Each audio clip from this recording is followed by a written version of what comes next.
Hi, Dave and Cali, and welcome back to my show. And what I'm going to show you today is probably going to make a few people mad. But before that, make sure you go down and click the like and share button. And remember to subscribe if you haven't subscribed. Anyway, this is a third grade teacher, and she's quite proud of what she's doing.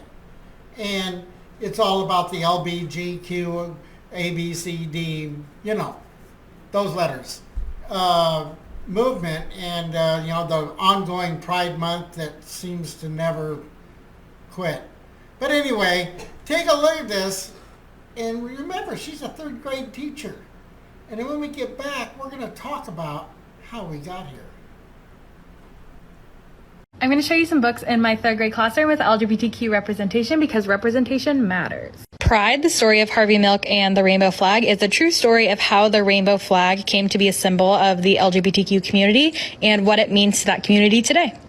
Julian is a mermaid and Pink is for boys are two stories that challenge gender stereotypes and encourage boys to be who they want to be and to not conform to what society tells them that they have to. A Family is a Family is a Family is a story about all kinds of different family structures and what it really means to be a part of a family. Ho'onani Hula Warrior is a story of a non-binary person who challenges gender roles to kind of discover who they are on their journey to become a hula warrior. Let me know if you have any more recommendations. Wow! Keep in mind, that was a third grade teacher. And our tax dollars are paying her to do this to our children.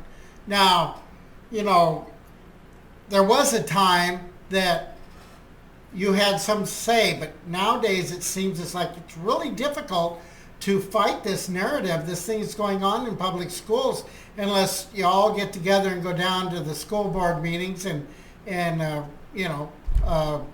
just protest.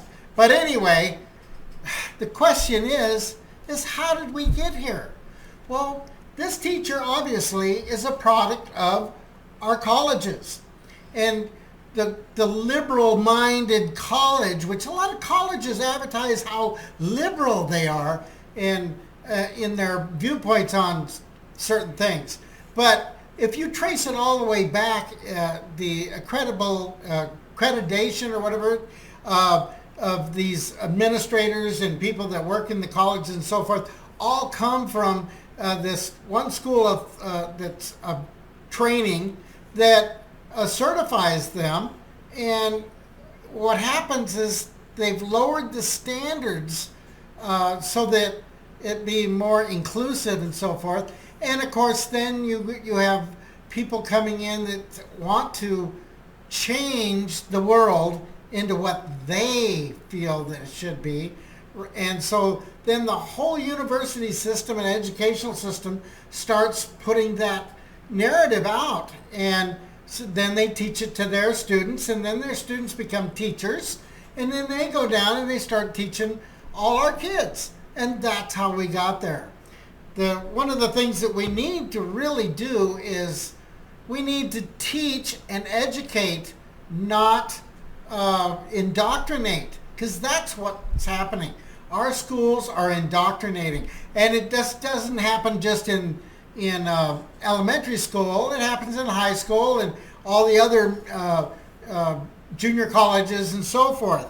It's always another level, because I remember when my son was in high school, and it was just starting to happen. He was coming back with all these weird ideas and thoughts and so forth.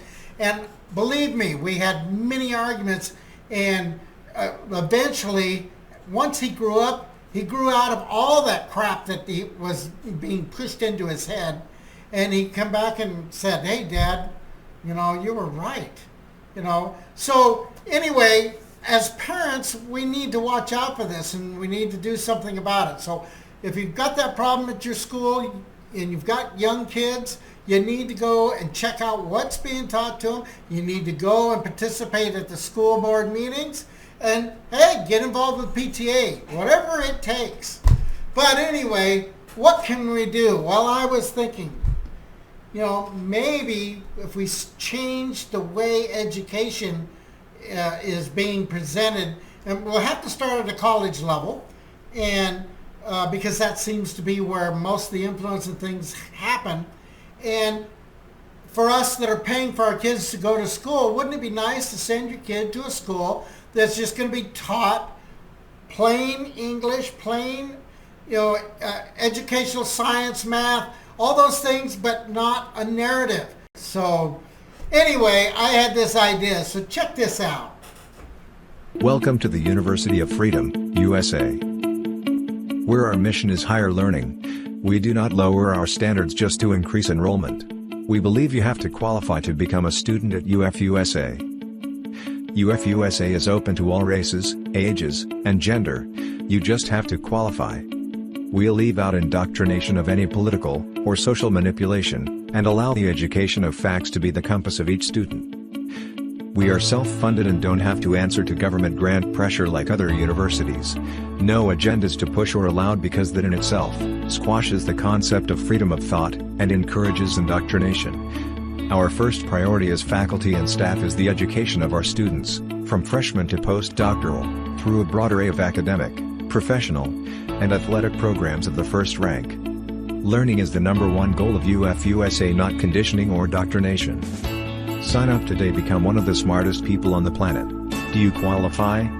This ad is paid for by the UF-USA Scholarship Foundation LLC.